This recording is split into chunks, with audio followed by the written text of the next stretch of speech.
Kenapa Cina-Cina Muslim yang ada di Cina, saudara Muslim kita yang ada di Cina, yang berkumpul di masjid-masjid mereka, yang mencoba beribadah, ya, ini tidak terkena. Bahkan di Wuhan pun ada Muslimnya, tetapi mereka tidak tersentuh dan tidak terkena oleh COVID-19 ini. Ada apa? Maka kepada Allah kita serahkan ilmu yang sebenarnya. Hanya saja saya merasa takjub dengan hadis Nabi yang mengatakan tentang keluarnya cahaya dari tubuh orang-orang yang beriman kelak pada hari kiamat. Kapan itu terjadi, Pak? Kapan terjadi keluarnya cahaya dari tubuh orang-orang beriman pada hari kiamat? Kapan terjadi? Ketika mereka menyelesaikan urusan di padang mahsyar, mereka masuk ke satu pintu raksasa, di mana dalam surah Al-Hadid Allah menyatakan pintu itu bagian sininya padang mahsyar terang benderang karena matahari didekatkan 1 mil dari kepala-kepala manusia. Sementara di balik pintu ini gelap gulita menuju ke titian. Berapa jauh dari gerbang pintu yang gelap gulita bagian dalam sana menuju ke titian itu hanya Allah yang tahu. Kita tak tahu. Perjalanan menuju ke sana itu, di dalamnya, dalam perjalanan itu banyak aral melintang. Dan orang-orang beriman ketika melewati gerbang tersebut, mereka diberikan oleh Allah langsung cahaya yang keluar dari tubuhnya. Kata Rasulullah sallallahu alaihi wasallam, orang-orang beriman mengeluarkan cahaya. Ada yang cahayanya sebesar gunung, ada yang cahayanya hanya sebesar bukit, ada yang cahayanya sebesar onta, ada yang cahayanya hanya sebesar tubuhnya, dan ada yang cahayanya hanya sebesar 1 tangan, dan ada pula yang cahayanya hanya sebesar kuku, satu ruas kuku. Tapi setiap orang beriman mengeluarkan cahaya, tergantung bagaimana dia menerima, mengamalkan Al-Quran ketika dia hidup di dunia. Tapi orang munafik, kata Nabi, mereka tidak mengeluarkan cahaya apa-apa. Mereka dalam kegelap gulitaan. Lalu mereka berkata kepada orang beriman yang melaju dengan cepat menuju ke tempat titian. Orang munafik ketinggalan di belakang dan mereka berkata, "Unzuruna naqtabis min nurikum." Tunggulah kami, tunggulah kami. Kami mau numpang dengan cahaya kalian. Di riwayat yang lain Nabi mengatakan, orang-orang munafik minta, beri kami cahaya kalian sedikit. Orang-orang beriman menjawab, maaf, kami tak bisa. Maaf, kami tak bisa. Kami keburu untuk mendapatkan janji Allah Subhanahu wa taala. Kembalilah kalian ke belakang, maksudnya ke dunia. Dulu kalian di dunia mentertawakan kami. Dulu kalian dunia mengejek kami, melecehkan kami, menghina kami. Pada hari ini kami tidak mau peduli dan tidak mau tahu dengan urusan kalian. Orang beriman pun melaju dengan cahaya mereka. Ketika titian itu di hadapan mereka, mereka bisa meniti titian. Kenapa? Karena ada cahaya. Dengan cahaya itu mereka tahu mana titiannya. Tapi orang-orang munafik, mereka sama sekali tak mampu melihat titian tersebut. Saudara, hamba-hamba Allah yang kami muliakan. Baik, ini cahaya untuk orang-orang beriman yang ketika dunia imannya benar, imannya bagus, dan dalam imannya mereka senantiasa menegakkan amal-amal soleh. Ternyata di dunia ini pun Allah Subhanahu wa ta'ala secara eksplisit diberikan isyarat oleh Rasulullah SAW. Setiap orang beriman mengeluarkan cahaya dari tubuhnya. Hanya yang bisa merasakan cahaya itu bukan kita, dan yang bisa melihat cahaya itu bukan mata yang telanjang ini. Orang-orang diberi oleh Allah basirah, dia mampu melihat cahaya pada orang tertentu, tubuhnya bercahaya. Seperti ada riwayat yang sahih dalam Sahih Bukhari, di mana ada 2 orang sahabat. Ketika mereka berjalan di kegelapan malam, ada cahaya yang melingkupi mereka. Padahal mereka tidak punya sinter, tidak punya suluh, ya, tidak punya obor dan sebagainya. Tapi ada cahaya. Ketika mereka berpisah, cahaya ini pun terbelah dan mereka pun berjalan dan masing-masing dengan cahayanya. Ini bukan dongeng. Hadis ini hadis yang sahih. Ternyata kata Rasulullah SAW, orang-orang beriman di dunia ini punya cahaya. Dan yang saya takjubkan adalah ketika terjadi dialog antara seorang raqi yang soleh dengan seorang pasien yang diruqyah, setannya berbicara tentang virus corona, dan setan itu diundang dari Cina.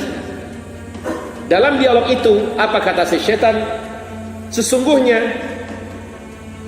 epidemi virus yang ada di sana itu adalah bangsa kami yang menyebarluaskannya. Dibuat oleh manusia. Jadi manusia yang buat, lalu terjadi kesalahan, kemudian dikembangbiakkan, kemudian terus berkembang, dan kamilah yang menyebarkannya. Ini yang dulu pernah saya sampaikan, Masya Allah Bapak Ibu. Apa kata Rasulullah? La adwa, tidak ada penyakit yang menular dengan sendirinya. Jadi ada penularan itu dilakukan oleh bangsa setan, bangsa jin. Ketika ditanyakan kepadanya, apakah kalian terkena oleh virus corona itu? Apakah kalian juga bisa kena? Tidak, kami tidak bisa kena. Tetapi ketika ditanyakan kepada mereka, apa yang kalian lihat di langit Cina itu?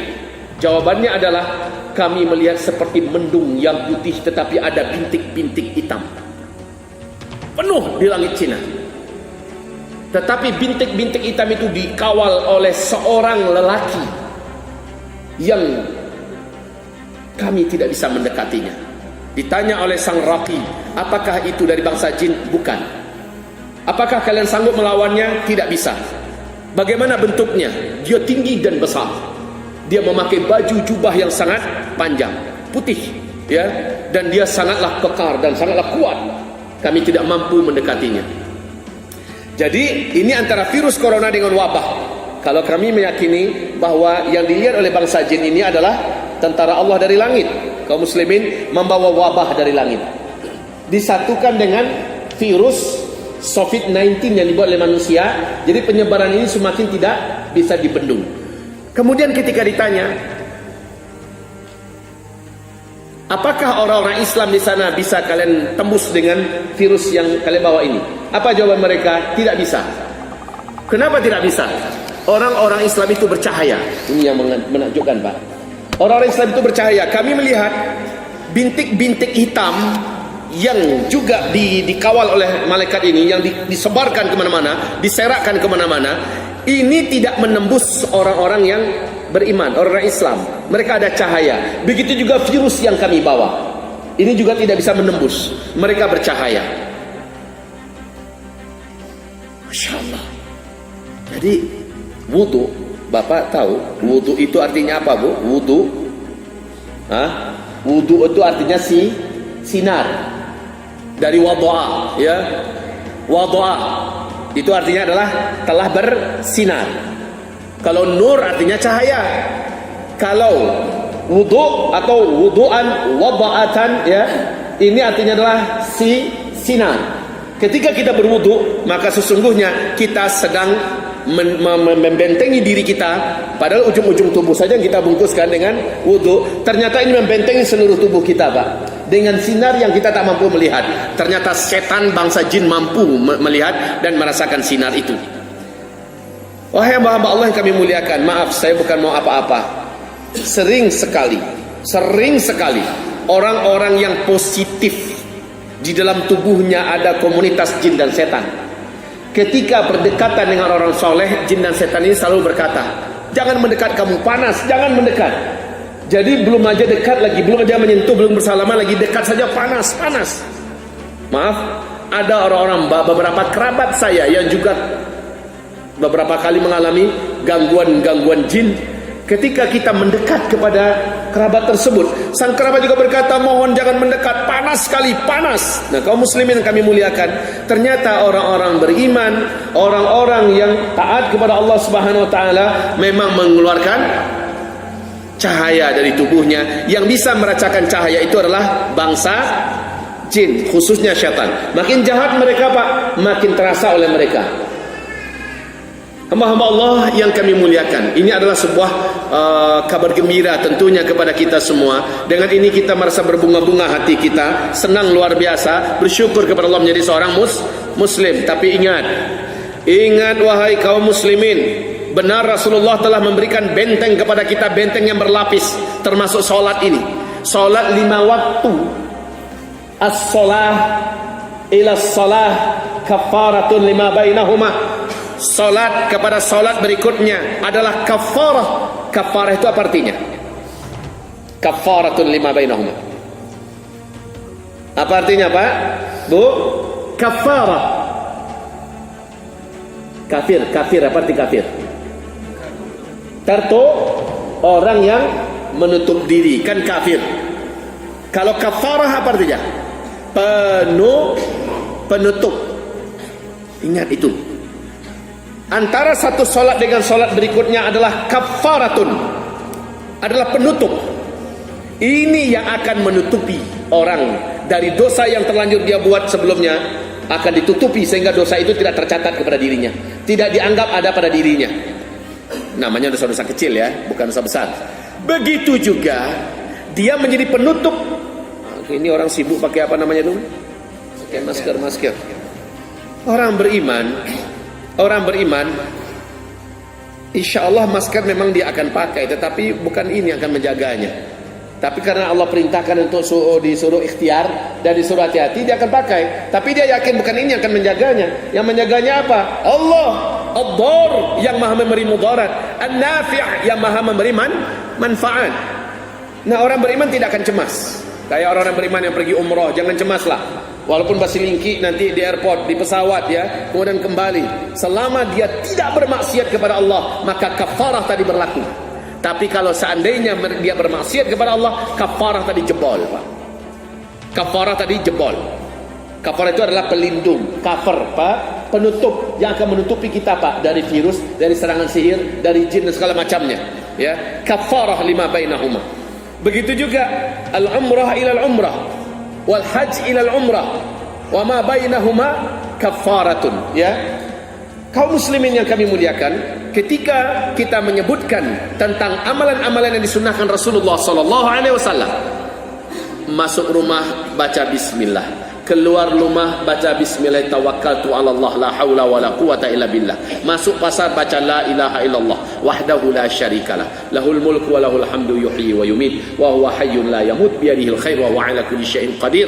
Ketika kita masuk hutan baca a'udzu bikalimatillahi tammat min syarri ma khalaq. Ketika masuk kota yang akan kita masuki, apapun kotanya, kota Lubuk Alung, kota Sicincin, kota Padang, kota Bukit Tinggi, masuk kota kita, bacalah Allahumma inni as'aluka khaira hadhil madinah wa khaira ahliha wa khaira ma fiha wa na'udzubika min syarri hadhil madinah wa syarri ahliha wa syarri ma fiha.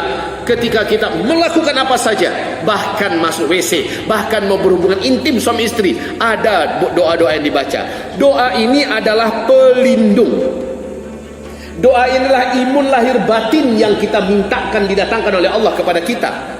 Tapi orang-orang kafir yang tidak mengenal Allah, orang-orang yang menolak keberadaan Allah Subhanahu wa taala itu mana kenal mereka dengan pelindung-pelindung ini? Karena mereka sejatinya tidak beriman pada Allah. Tentulah mereka juga tidak beriman dengan perkara-perkara gaib lainnya. Masalah jin, masalah syaitan, masalah apa, mereka tidak beriman. Tapi orang beriman insya Allah tidak akan cemas mereka. Saya tidak berbangga-bangga, Pak, kecuali menjadi seorang muslim kita patut bangga, kita wajib bangga, kita harus bahagia, bersyukur kepada Allah. Maaf, Pak, ya, kalaupun seandainya kita mati sebagaimana mereka semuanya mati, mereka semuanya mati dan kita juga mati, Pak, yang kita ada, yang kita harapkan, adalah kehidupan berikutnya dengan surga yang dijanjikan oleh Allah. Sementara mereka mati, Allah, Bapak dengar rintihan ratapan mereka, Pak, baik orang sipil atau dokter-dokternya. Apa rintihan dan ratapan mereka? Memohon, meminta agar dunia memperhatikan mereka. Tolong kami, tidak ada satu pun yang bisa menolong kami saat ini. Tolong kami. Coba, Pak, rintihan. Sebab mereka melihat hidup ini cuma sekali, dan hidup ini betul-betul mereka muliakan, mereka hargai. Sekarang hidup itu sekarang tidak ada harganya di sana, Pak. Rakyatnya ditangkap-tangkapin seperti anjing kurap yang hina. Dan betul-betul sekarang ini seluruh rakyat di RRT sana, Pak, dalam keadaan marah yang sejadi-jadinya kepada pemerintah yang sedang berkuasa, yaitu pemerintah dari Partai Komunis. Nah, hidup mereka cuma sekali. Menurut keyakinan mereka, kalau hidup kita, insya Allah kita dijaga Allah di dunia.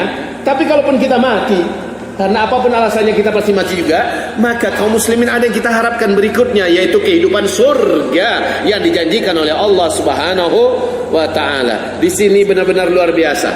Kita bersyukur kepada Allah Subhanahu wa taala, Bapak Ibu, menjadi seorang muslim. Tapi syaratnya, jadi muslimnya jangan muslim yang bergelimang dosa. Maaf, jangan menjadi muslim yang bergelimang dosa. Orang munafik ini muslim yang bergelimang dosa.